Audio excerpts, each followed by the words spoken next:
사랑과 은혜가 충만하신 주님, 오늘도 주님의 귀한 말씀을 저희들에게 들려주시니 감사합니다. 이 땅을 살아가면서 우리가 세상의 모든 환난과 어려운 일을 통하여서 넘어지고 힘들어하며 낙심할 때 오늘 말씀을 허락하여 주신 주님을 찬양합니다. 아버지여, 오늘 말씀을 듣고 내 마음 안에 하나님의 거룩한 성령이 함께 하셔서 그 말씀의 뜻대로 그 모든 일들을 두려워하는 것이 아니라 우리 다윗처럼 능히 이길 수 있음을 믿고 담대하게 살아갈 수 있는 능력을 더불어 허락하여 주시옵소서. 하나님의 말씀을 깨닫게 되는 것은 여호와의 영이 아니면 불가능함을 저희들이 압니다. 성령님, 오늘 이 자리에 있는 한 영혼 한 영혼 붙잡아 주시옵시고, 특히 말씀을 전하는 종에게도 함께 하시사 내 뜻이 아니라 내 말이 아니라 하나님의 뜻과 하나님의 온전하심이 모든 성도들에게 전하여 주며 이 교회 가운데 심어지게 하여 주시옵소서. 우리가 말씀을 듣는 이 가운데 어둠 세력의 사탄들이 우리를 방해하지 못하게 하시며 우리의 생각이 주님께만 집중하시도록 주님 붙들어 주시옵소서. 예수님 이름으로 기도하옵나이다. 아멘. 오늘 본문의 내용은요, 제가 본문 내용을 설명하기가 굉장히 깨름직한답니다. 왜? 너무너무 잘 아는 내용이에요. 자, 다윗과 골리앗의 싸움입니다. 결과도 다 알고요. 이건 누구나 다 알아요. 아니, 예수님을 믿지 않는 사람도 이것에 대해서는 너무너무 잘 압니다. 문제는 목사에게 있습니다. 왜?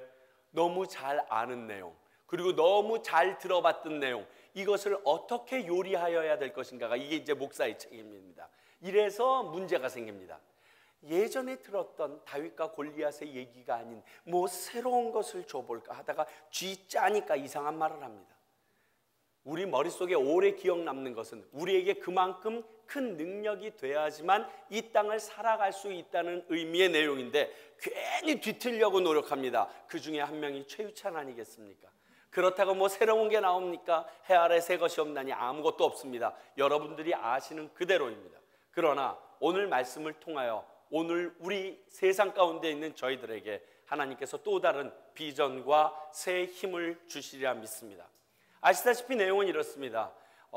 맨날 싸움해서 붙는 이 블레셋이 그날도 싸움하자고 덤볐습니다. 상당히 많이 왔는가 봅니다. 상당히 많이 온 건 상관이 없는데 한 놈이 앞에 딱 나타나서 나오랍니다.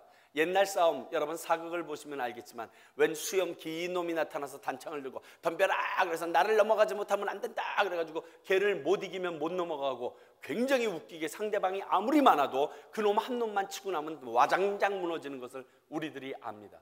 바로 그 상황입니다. 어떤 놈 한 애가 딱 나왔는데 이름은 골리앗이라, 키는 어마어마하게 큰 놈이 온몸을 중무장하고 방패 하나 딱 들고 덤벼라 그러고서 야 하고 얘기를 합니다. 그런데 딱 보니까 이길 가능성이 없어 전부 다 뒤로 도망가기 시작합니다. 두려워했다라고 써 있습니다. 그 일 가운데 다윗이 이 전쟁터에 싹 들어오게 됩니다. 전쟁터에 들어서 그 상황을 봅니다. 그 상황을 보니까 너무 답답한 거예요. 며칠 됐냐고 물어봤더니 40일 동안 그렇게 하고 있다는 겁니다. 그래서 이해하지 못하고 흥분하며 이 일에 개입되어지려는 순간까지가 오늘 본문 30절까지의 내용입니다. 우리는 오늘 본문을 통하여 두 가지만 기억하면서 듣길 원합니다. 첫 번째는 요게 어느 시점인가? 그저 이스라엘과 블레셋의 싸움인데 요 시점이 언제인가? 사울 왕의 입장과 다윗의 입장에서 생각해 보길 원합니다. 왜냐하면 사울이 하나님에게 버림을 받은 것은 이미 14장 이전에 버림을 받습니다. 그리고 단호하게 얘기한 것도 15장에 들어서서 그렇게 됩니다. 16장에 들어서서 절정에 이르긴 하지만요. 그러나 아직까지 그가 버림받은 데서 해결되지 않은 것은 그때나 지금이나 동일합니다. 그런데 오늘 사건은 그 버림받은 사울 다음에 다윗이 왕으로 기름 부음 받은 그 이후의 사건이라는 거예요. 조금 다릅니다. 버림받은 사울만 존재할 때 있었던 일과 그 버림받은 사울 대신 다윗이 기름 부음 받고 나서 생긴 사건이라는 겁니다. 무엇인가 알지 못할 찌릿한 예감이 듭니다. 또 하나 기억할 것은 이것이 사용할 때마다 잘못 사용되어지고 있는 말이라는 겁니다. 우리 다 압니다. 그래서 하다못해 매스컴에서도 얘기합니다. 어떠한 엄청난 대기업을 조그만 기업이 같이 맞붙어서 경쟁할 때 다윗과 골리앗의 싸움이라고 얘기합니다. 이게 무슨 뜻입니까? 싸워서 승산이 없다라는 얘기로 사용되어집니다. 그런데 우리는 성경을 통해서 다윗과 골리앗의 싸움을 어떻게 알고 있습니까? 무조건 다윗이 이깁니다. 승산이 없는 게 아니라요, 다윗과 골리앗의 싸움이라고 얘기하는 것은 무조건 다윗이 이긴다는 전제하에서 써야지 바른 적용입니다. 근데 우리는 그러한 세상적인 비유에 우리도 쑥 휩쓸려 가지고, 야, 거기랑 얘기하는 건 다윗과 골리앗이지, 그럼 못 이긴다는 뜻이에요. 그건 잘못 쓴 비유라는 겁니다. 우리가 그것은 다윗과 골리앗의 비유야 이렇게 얘기했으면 우리가 아무리 연소하고 그쪽 팀이 아무리 연약해도 이긴다는 전제하에 써야 됩니다. 차라리 그러려면 달걀로 바위 치는 게 낫지. 이 표현이 맞아요. 달걀로 바위 쳐서 바위가 깨지는 건 본 적이 없거든요. 그러니까 그 표현이 맞지. 다윗과 골리앗의 싸움은 항상 다윗이 이깁니다. 그러니까 우리가 적용할 때 제대로 적용해 주십사 하는 그러한 말. 왜냐하면 기독교인이 그 말을 쓰면 좀 달라야지요. 남들이 얘기한 대로 그대로 세상화 되어지는 하나님의 말씀이 안타깝기 때문에 이 말씀을 드립니다. 자, 우리 한번 좀 생각해 봅시다. 왜 이런 일이 이스라엘 백성에서 일어났을까? 목사님, 이스라엘은 당시 맨날 침략 전쟁이 있지 않았습니까? 항상 있었던 거 아닙니다. 평안한 시절도 있었습니다. 언제 평안했습니까? 하나님의 말씀을 그대로 따를 땐 평안했습니다. 그러니까 이러한 전쟁이 있다는 것은 다시금 하나님께서 이스라엘 백성에게 무언가 말씀하실 것이 있다는 거예요. 무언가 계시하실 것이 있다는 거예요. 이것을 통해서 또 두 가지 저 의문점이 있었어요. 하나는 그 용맹스럽던 사울이 왜 이렇게 가만히 있는가? 두 번째는 14장에서 우리가 살펴봤잖아요. 요나단, 하나님만 의지하는 대단한 놈이었는데 왜 그 요나단조차도 오늘은 침묵하고 있는가? 두 가지를 좀 생각해 볼 필요가 있어요. 첫 번째, 사울의 경우를 생각해 봅니다. 사울이 하나님에게 버림받은 건 알고 있습니다. 그러나 버림받았다고 사울이 전투에서 졌습니까? 지지 않았습니다. 우리는 14장 47절 48절을 통해서 분명히 하나님에게 버림받았지만 사울은 그들을 이겼고 그 47절 48절에 그의 전적이 써 있는데 싸울 때마다 이겼다라고 적혀 있습니다.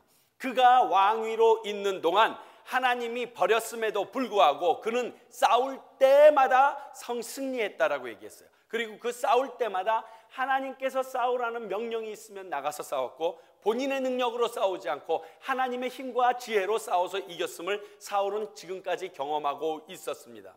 그런데 오늘 블레셋과의 싸움에서 왜 사울은 40일 동안이나 앞에 나와서 떠드는 그 골리앗 앞에 이렇게 무기력하게 가만히 있는가? 저는 그 이유를 16장 14절 사건을 얘기하고 싶습니다.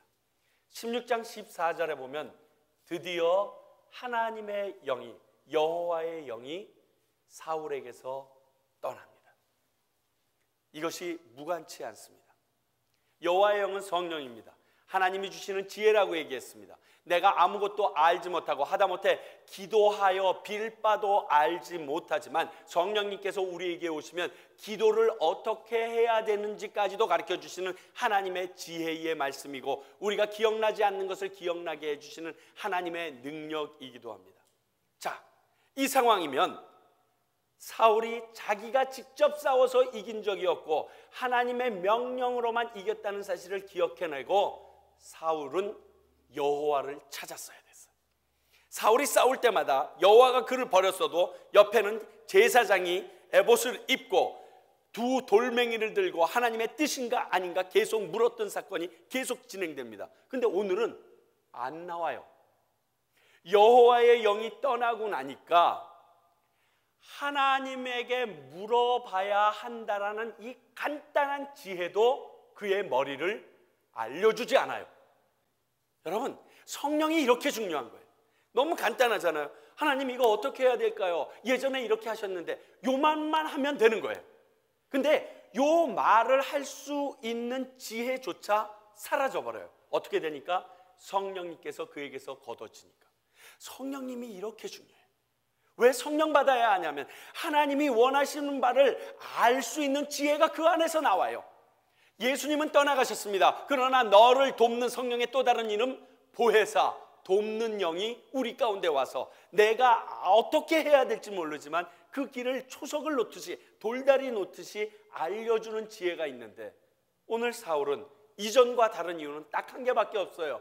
이제는 여호와의 영이 그에게서 떠났다는 사실. 그러니 하나님께 빌고 하나님께 구하는 지혜가 사라져버린 거예요. 아주 간단한 것 같지만 하나님을 모르는 사람은 상황이 터지면 그렇게 행동합니다. 하나님께 안 묻습니다. 지가 해보려고 합니다. 또 한 가지, 그래 사울은 그렇다 치자, 요나단은 아니지 않아요. 우리 14장 보니까 요나단이 지금 싸우는데 어떻게 싸웁니까? 블레셋과. 상대방의 숫자는 셀 수 없다라고 얘기를 했습니다. 그래서 두 골짜기 사이에 있다가 싹 구멍에서 나가가지고 위에서 보고서 이렇게 얘기합니다. 하나님께서 허락하시면 저들이 올라오라고 할 것이고 올라가면 우리가 치자 얘기합니다. 하나님만 의지하고 나갑니다. 그리고 올라가서 20명을 쳤을 뿐인데 하나님께서 그들과 함께 하시어 지진을 일으키셔서 온 블레셋이 초토화되도록, 도망가서 끝이 없도록, 다시는 쳐들어오지 못할 정도로 쭉 밀어내 판가쳐 버리십니다. 이것이 요나단이 가졌던 하나님을 의지하는 마음이었습니다. 그러면 왜 요나단이 오늘은 그것을 생각 못할까요? 혹자들은 이렇게 얘기합니다. 요나단이 영성이 떨어졌다는 겁니다. 아버지 닮아 다니다가 신앙이 떨어졌다고 합니다. 그게 어느 정도 타당성이 있다고 생각해서 살펴봤더니 아닌 것 같습니다. 이후에 다윗이 등장합니다. 근데 그 다윗에게 요나단은 이렇게 얘기합니다. 너를 우리 아버지 뒤를 이어서 왕으로 삼으실 것을 내가 아노니, 하나님께서 그리 결정하셨다는 것을 요나단은 알고 있습니다. 그러면 그것을 깨닫고 있는 요나단이 하나님과의 관계가 이그러졌다? 이것은 앞뒤가 맞지 않는 설정인 것 같습니다. 그러면 어떻게 볼 것인가? 하나님께서 가려버린 겁니다. 요나단의 눈과 귀를 가려버린 겁니다. 그것을 깨닫지 못하도록 막아버리신 겁니다. 왜? 하나님의 또 다른 계획이 있기 때문에. 무슨 계획? 예전과 뭐가 또 하나 달라져 있습니까? 예전은 사울을 버리기만 하셨는데 이제는 다윗에게 기름 부었습니다. 이제 키워야 될 사람이 있습니다. 사울은 쓰러져 버릴 인생이지만 이제 세워야 될 인생이 있는 거예요. 하나님의 기름 부은 하나님의 사람 다윗이 만천하에 드러나야 되는 사건이 필요한 거예요. 바로 이것을 위하여 요나단의 귀를 막으시고 다윗을 하나님께서 높이 세우는 계기로 이 전투를 사용하신다는 것입니다. 왜냐하면 하나님께서는 이 방법을 굉장히 많이 쓰셨어요. 우리 사사기를 통해서 보면 대부분의 사사들이 이러한 방법으로 하나님의 영광을 드러내며 그들이 우뚝 리더로 자리를 잡습니다. 기드온 아시죠? 아주 그들을 많은 적들이 쳐들어오니까 절구공이도 몰래 빨던 그에게 하나님의 신이 임하니까 아무 능력이 없어도 모든 세력들을 잡아 죽일 수 있게 됩니다. 그리고 하나님께서 그 기드온을 높이 드셔서 하나님의 영광이 만천하에 알려지게 하시고 그를 통하여 이스라엘을 다스리게 하셨던 것을 봅니다. 오늘 사울도 마찬가지였습니다. 사울도 그가 왕으로 인정받지 못하고 있을 때 그를 쳐들어오는 나쁜 무리들을 통하여 그가 격분하게 하시고 사람을 모으게 하시고 그들을 쳐 습격으로 이기게 하심으로 하나님께서 그의 이름을 높이 쓰시고 이스라엘 왕으로 첫 번째 직무를 수행할 수 있도록 능력을 부여해 주셨습니다. 그렇습니다. 이제 다윗의 성장이 필요한 겁니다. 다윗의 등장이 필요한 겁니다. 그러므로 오늘 골리앗의 등장은 다윗의 등장의 예고편이에요. 쉽게 얘기해서 골리앗의 등장은 다윗에게 죽으려고 등장했다는 거예요. 12절 말씀을 보면 이 의미가 느껴지십니다. 자, 여러분들을 영화의 세계로 초대합니다. 자, 들어오셨습니까? 지금 전투가 일어나고 있습니다. 사방에 이스라엘 백성이 잔뜩 서 있습니다. 이쪽에는 블레셋 백성이 잔뜩 서 있습니다. 골짜기 밑에 평평한 곳이 있는데 지금 엄청난 거인과 같은 어떠한 강대한 사람이 나타나서 골리앗 장군이 막 뭐라고 얘기합니다. 그랬더니 이스라엘 백성들이 두려워 떨고 어떤 놈들은 창도 두들기면서 집에 갈래 그러고 하고 있고 난리가 칩니다. 이쪽은 사기등등해서 술 마시면서 야 이놈들아 사울의 새끼들 아무도 없냐 하고 난리가 칩니다. 그 전쟁의 모습이 딱 나오는데 한편 하고 화면이 옮겨져서 저쪽에 오두막집이 하나 나옵니다. 밥집에서 연기가 살살살살 올라가고요. 그 앞에는 지금 엄마가 밥 차리고 있는데 그 나이 많은 2세가 걱정하고 있습니다. 그러다가 야 가서 다윗을 불러와라 그랬더니 어떤 애가 통통통 튀어가니까 저쪽에서 수금을 타고 다윗이 있습니다. 그러면서 양떼들이랑 놀고 여호와는 나의 목자시니 하다가 아빠가 부르신대 그리고 쪼르르르 돌아갑니다. 그리고 갔더니 그 다윗에게 많은 숙제를 안겨서 갔다 오라고 합니다. 얼마나 다윗이 겁쟁일 거라고 생각했는지 꼭 가서 만나보고서 증표를 받아오라고까지 합니다. 알았어 아빠, 내가 땡땡이 칠까봐 그러면서 똘랑똘랑 하면서 이 전쟁 속으로 그가 들어가기 시작합니다. 그리고 이 전쟁의 히어로로 그가 만들어집니다. 지금 12절을 통해서 한편 그러면서 새로운 사람의 등장을 예고하고 있습니다. 새로운 사람의 등장을 예고하기 위하여 그 전야제로 지금 11절까지의 상황이 벌어지게 된 겁니다. 그러므로 다윗의 등장을 위하여 오늘 골리앗의 등장은 할 수 없이 필수 불가결한 일이었습니다. 자, 좋습니다. 그래 다윗이랑 골리앗이랑 대판 싸웠다 칩시다. 그러면 21세기를 살고 있는 우리에게 이 골리앗의 등장은 어떤 의미일까요? 생각해 볼 필요가 있죠. 골리앗의 등장이 우리에게 주는 의미, 첫 번째는요, 우리 앞에 등장한 골리앗은 우리 힘으로 이길 수 없는 존재임을 말하고 있습니다. 4절에서부터 7절까지의 내용이 그렇습니다. 저는 성경을 읽다 보면 이런 말씀을 왜 적으셨을까? 왜냐하면 분명히 1.1획도 중요하지 않은 것이 없다고 얘기하셨는데 4절서부터 7절까지 읽으면요, 우리의 구원과는 전혀 상관없는 얘기가 적혀 있습니다. 골리앗의 키가 몇 센치면 우리랑 무슨 상관이 있고, 걔가 무슨 옷을 입고 무슨 방패를 들고 무슨 창을 들었으면 우리랑 무슨 상관이 있습니까? 우리와는 상관없는, 하나님과는 상관없는 족속인데 왜 이 말을 이렇게 자세하게 적었을까? 이거는 너희들 힘으로는 싸워서 못 이긴다는 뜻이에요. 한번 볼게요. 골리앗의 키요, 보니까 지금으로 환산하니까 약 280cm입니다. 9피트가 조금 넘는 키입니다. 여러분 180이 아니에요. 착각하지 마세요. 저는 180은 눈에서 보여요. 280은 안 보여요. 뭐 280 안 되기는 우리 다 마찬가지지만 어쨌든 280이면 여기에 내 자식 하나가 서 있는 거예요. 어마어마한 큰 키입니다. 이 큰 키에 눌리는 많은 인생들 있지 않습니까? 적은 인생들이요. 예, 저도 그렇습니다. 너무 큰 키의 애들이 나타나면 괜히 이렇게 눌려요. 고개를 우러러보므로 척추의 2번과 3번이 눌림을 느끼면서 싫다 이런 느낌이 들어요. 280대는 그 인생, 근데 호리호리 마르고 병약하면 좋을 텐데 그 사람이 가지고 있는 머리 위에는 노트구가 쓰여져 있고요.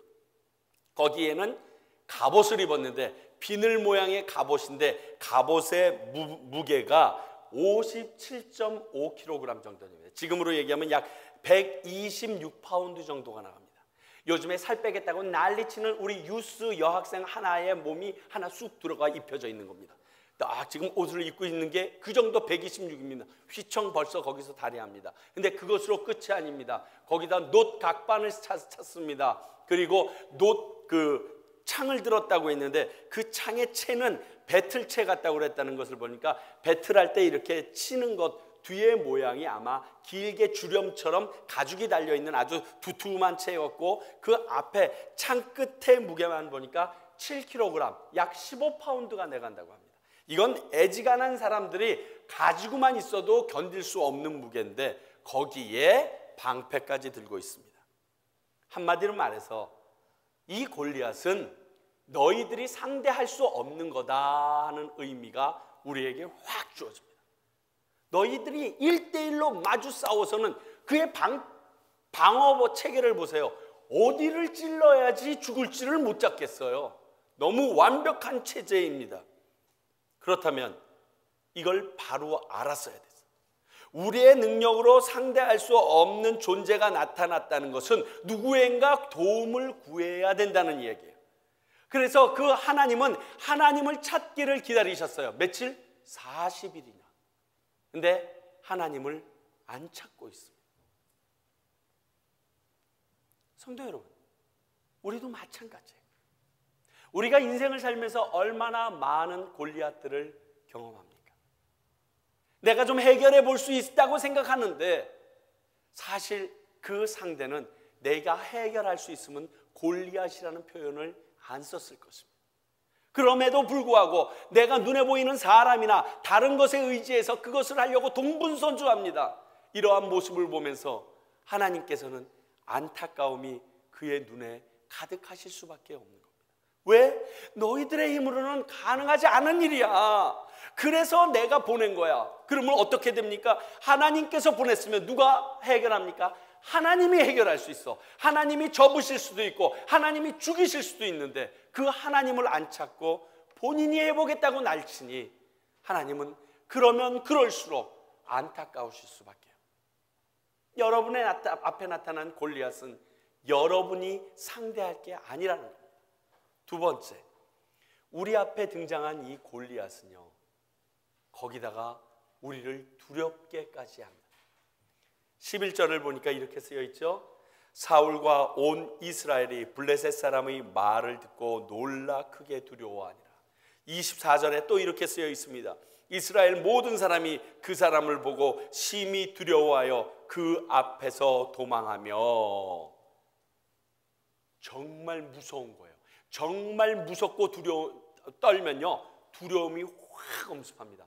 여러분, 두려움이 엄습할 때 이렇게 오르는 소름 있죠. 그 소름이 여러분들을 딱 잡고 나면 여기 도망간다라고 표현했지만 사실 블레셋을 피해서 도망가봤자 결국 블레셋이 이기면 그의 손바닥 안에 이밖에 없습니다. 급하면요 도망 못 가요. 그 자리에 주저앉아 버립니다. 하다못해 술래잡기를 하다가 어떤 아이가 막 뛰어나와서 나를 다방구 같은 거 할 때 치려고 그러면 도망 못 가면 우리는 어떻게 합니까? 그냥 주저앉아요. 빨라! 그러고 주저앉습니다. 이게요, 그 안에 알지 못하는 아유 이제 내가 잡혔네 하는 두려움이 어렸을 때 쏙 들어가는 거예요. 그 두려움이 있으면요 딱스딱 얼어버려요. 프리즈 되는 거예요. 어떻게 더 이상 움직이면 큰일 날 것 같은 그러한 두려움이 지금 이스라엘 백성 가운데 만연해 있다는 겁니다. 자, 여기서 하나 더. 그러면 이 두려움을 좀 더 묵상해 봅시다. 좋은 건 아니지만, 하나님께로부터 오는 것도 아니지만, 이 두려움은 우리로 얘기하면 무엇일까? 여러분들이 너무너무 소중하게 생각하는 거 아닐까요? 좀 더 다른 말로 나의 마지막 보루야. 이것만은 안 다치십시오. 이것만은 건들지 마셨습니다. 이것만은 놔두시면 내가 어떠한 일을 당해도 다시 일어날 수 있을 것 같은 그것. 근데 그게 건드림을 당합니다. 그게 사라집니다. 그게 죽임을 당합니다. 지금 바로 그것이 우리에게 있는 두려움이에요. 여러분, 내가 남아있는 꿍꿍이만 있으면요 안 두려워요. 내가 믿는 구석 하나만 있어도요, 적금 통장 하나만 끝까지 안 들키고 있어도 안 힘들어요. 땅에 파묻은 그 돈다발만 안 들켜도 굉장히 좋아요. 그런데 어느 날 가다가 그 땅에 있는 돈다발 찾으려고 뒤졌는데 누가 싹 빼가고 거기에다가 종이만 잔뜩 묻어놓은 순간 이게 그 다음에 두려움이에요. 앞으로 나 어떻게 하지? 이게 끝인가? 더 이상 나갈 길이 없는데, 내가 내 자식을 모든 걸로 생각했는데 그 자식이 어떻게 되는 순간 하나님 이것만은 건들지 말아주시길 원했는데 제가 다른 걸 원했나요? 하는 그 마지막 것을 건드릴 때 우리 안에는 두려움이 싹 엄습합니다. 그리고 프리즈 됩니다. 움직일 수 없게 됩니다. 그러면 우리는 오늘 사건을 기억해야 돼요. 많은 사람들이 이런 상황에 들어가면 극단적인 생각을 합니다. 자살을 선택합니다. 이 자살이라는 건요, 다시 말하면 내가 나 스스로를 살인하는 겁니다. 명백한 죄입니다. 용서받을 수 없는 살인죄입니다. 사람들이 얘기합니다. 오죽하면 자살했겠느냐고. 그래요, 그 마음도 이해되어지지만 하나님께서 그를 붙들지 않고 있었던 시간이라고도 생각되어져요. 오죽하면 아니에요. 그때 그는 그 상황을 바라보는 것이 아니라 골리앗과 다윗의 이 사건이 기억났어야 돼요. 여러분들이 힘들고 지칠 때 두려워하고 있는 것이 아니라 하나님 나와 함께 하셔서 골리앗과 다윗의 사건이 기억나게 해주세요. 도저히 이길 수 없는 상황과 나를 두려움으로 엄습하는 이 상황이 골리앗과 다윗의 상황과 똑같은데 어떻게 다윗이 이겼지요? 그리고 그 말씀 속으로 들어가서 내가 다윗이 되어버리는 겁니다. 그러면 골리앗은 아주 맥없이 무너지게 되어 있습니다. 말씀이 기억이 나야지. 그러니 그저 산길을 가던 꿩이 사람이 뛰어온다고 눈밭에 머리통 박는 거랑 똑같습니다. 그래도 쫓아오던 사람은 여전히 쫓아와서 그를 잡아갑니다. 나만 죽으면 해결되는 게 아니에요. 그 상황은 계속 없어요. 남아있는 사람은 어떡하란 말이에요. 그게 아니에요. 말씀이 기억나고 오늘의 이 골리앗과 다윗의 사건이 기억나면 이기게 되는 거예요. 이 골리앗과 다윗은 우리에게 있어서는 전혀 다른 의미라는 거예요. 한 흘러간 이야기가 아니라 생명줄과 같은 이야기. 자, 그런데 말이죠, 우리 앞에 등장한 이 골리앗과 이런 생각이 나서 싸워보려고 하잖아요. 자, 그래. 그리고 싸우려고 하면요, 꼭 찬물 끼얹는 인생들이 있다는 겁니다. 28절을 보면 그의 큰 형입니다. 엘리압이 그 말을 듣고 노를 바랍니다. 너 왜 여기 왔냐? 들에 있는 양은 어떡하고 왔어? 네 교만한 마음으로 아주 너 악독하다 이놈의 자식. 그 받을 것만 생각해? 생각해 보세요. 이게 말이 앞뒤가 안 맞잖아요. 지금 승리해야지 그 상금은 나에게 옵니다. 근데 상대방은 외형적으로 볼 때 승리할 자신이 없는 엄청난 인물입니다. 그런데 그 인물을 보고 다윗이 100번 얘기한들 무슨 상관이 있어요? 못 이기면 아무것도 없는 건데, 상금이 아무리 탐나면 뭐합니까? 나가서 죽으면 땡인데. 그런데 지금 이렇게 얘기합니다. 오래간만에 이 상황이 하나님의 것인 것을 내가 봤어요. 다른 사람은 못 봤어요. 다윗은 지금 이 골리앗이 이스라엘 백성과 싸운다라고 생각하는 많은 사람들처럼 생각한 게 아니라 28절, 26절 하반절을 보면 다윗의 생각은 달랐어요. 이놈의 골리앗이 하나님이랑 싸우려고 하네, 이렇게 본 거예요. 근데 아무리 강대한 사람이라도 하나님과 싸워서 이기겠습니까? 온 군대를 진멸하시는 하나님인데. 그러니까 다윗이 보기에는 여기에 있던 다윗은 쓱, 이스라엘에 있던 다윗은 빠지고 골리앗과 이스라엘 그 하나님의 싸움으로 봤어요. 보니까 이거 잽이 안 되거든. 그러니까 이럴 때는 내가 들어가서 숟가락만 얹어 놓으면 요거 내 거다, 이런 생각이 든 거예요. 그러니 이 싸움은 하나님이랑 골리앗의 싸움이구나. 오케이, 이거는 어떤 놈이 들어가도 백전백승이다, 이걸 본 거예요. 그래서 지금 타진을 하고 있는 거예요. 그런데 엘리압은 이것을 못 본 거예요. 그러니 다윗이 오래간만에 제대로 일하려고 하는데 그 사실을 들킨 어둠의 영들은 어떻게 했습니까? 두려워 떨죠. 방해해야 됩니다. 어떻게 하든지 억눌러야 됩니다. 그래서 그들이 이겨야지 이스라엘이 패망하고 하나님의 놀라운 계획이 없어지게 됩니다. 그것을 막으려고 그들은 안절부절 못하는 거예요. 오래간만에 하나님의 말씀이 나에게 들어왔습니다. 회개했습니다. 자, 이번 주일부터 11조를 내야지 하는데 일이 팡 터집니다. 그리고서 11조를 낼까 말까 하게 하는 일이 꼭 생긴다니까요. 오래간만에 내가 이제 40일 새벽 기도를 나와야지 주여 하고 나오는데 그 예비를 일단 네가 가서 변하겠느냐 말 듣고 싹 돌아서 또 딴 데로 가게 한다는 거예요. 오래간만에 내가 이제부터 교회를 나가야지 하고 마음을 딱 고투 묻히고 나왔는데 어저께까지 대판 싸웠던 그 인생이 내 바로 앞에서 차를 딱 대가지고 들어가는 거야. 그리고 뒤돌아 나오게 되는 거예요. 하나님의 거룩한 일이 나를 통하여 드러나려고 할 때마다 어둠의 세력들은 답답해서 견딜 수가 없는 거야. 이거 큰일 나는데, 저게 예수님 만나면 안 되는데, 이 사건의 실체를 제대로 보면 안 되는데, 그러니까 그 사건을 이길 수 있는 모든 것을 원천봉쇄하는 일들이 일어납니다. 그러므로 하나님의 사역을 하려고 그럴 때 방해가 들어오면 보통 우리들의 죄입니다. 우리들의 잘못으로 그러한 일들이 생기기도 하지만 일순간 우리가 생각해야 될 것이, 나 지금 제대로 가고 있구나. 하나님이 원하시는 대로 움직이려고 하니까 이놈들이 이 난리구나. 이러한 생각을 가져야 돼요.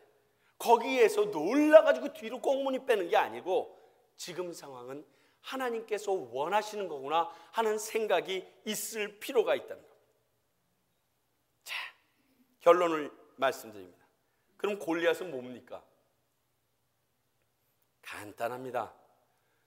하나님의 사람 앞에서 넘어지기 위한 존재입니다. 골리앗은 하나님의 사람 앞에서 반드시 넘어지는 존재로 등장합니다. 오늘 골리앗은 하나님의 개입을 의미하는 사인이에요. 우리 앞에 놓여있는 그 어렵고 힘들고 어려운 많은 우리가 견딜 수 없는 일들은 우리 앞에 벌어질 때마다 하나님께서 유찬아, 너의 인생에 이제 내가 들어가서 직접 관여하게 하는 사인이라는 의미예요. 그러면 골리앗이 우리 앞에 있다, 골리앗 때문에 우리가 힘들어 죽겠다, 그러면 이건 무슨 소식일까요? 배드 뉴스, 굿 뉴스. 굿 뉴스가 되는 겁니다. 하나님이 이제 나를 세우시겠다는 거예요. 이 사건을 통하여 나를 세우시겠다는 거예요. 그래서 야고보서 기자는 1장 2절에 이렇게 얘기합니다. 내 형제들아, 너희가 여러 가지 시험을 당하거든 온전히 기쁘게 여기라 얘기하십니다. 왜? 이 일을 통하여 나는 정금같이 빛나게 될 것이고 하나님의 귀한 도구로 사용되어질 것이며, 이 일이 없었으면 하나님의 콜링도 나에겐 없었었기 때문에 그렇습니다. 성경의 인물 중에 제일 골리앗을 많이 만난 사람이 누구일 것 같으세요? 저를 쳐다보시면 답이 나옵니까? 제 생각에는 그 중에 한 명이 요셉이라고 생각되었습니다. 예수님도 있지만 요셉이라고 생각돼요. 참, 요셉 기구예요. 태어났습니다. 동생이 태어난다는 소식을 듣고 기쁘게 장막에 뛰어들어갔더니 어머니가 죽어버립니다. 나를 보호해줄 그 어머니가 없어집니다.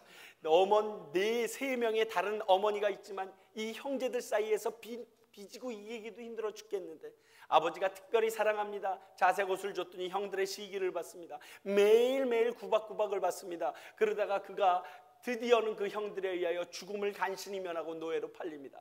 그래서 알지도 못하는 나라에 가서 알지도 못하는 말을 들으면서 맨날 바닥을 쓰는 그 노예로서의 삽니다. 너무 열심히 살았더니 하나님께서 그를 높이 세웠습니다. 그래서 이제 짠할 만한지 웬 이상하게 생긴 아줌마가 헐랄랄랄랄 하는 바람에 그거 싫다고 도망갔더니 또 감옥에 가버립니다. 나 똑바로 살아보겠다는데 하나님 이건 너무하지 않아요? 라고 얘기하고 싶은데 그 말은 성경에 없고 그 감옥에 들어갑니다. 그리고 감옥에 들어가서 그곳에서도 정말 너무 충실히 해서 모든 간수의 열쇠를 맡깁니다. 그래서 어떤 사람이 꾼 꿈을 해결해 줬습니다. 이제 나가시면 장관님 나를 해결해 주세요. 2년 동안이나 몰라 합니다. 그러다가 드디어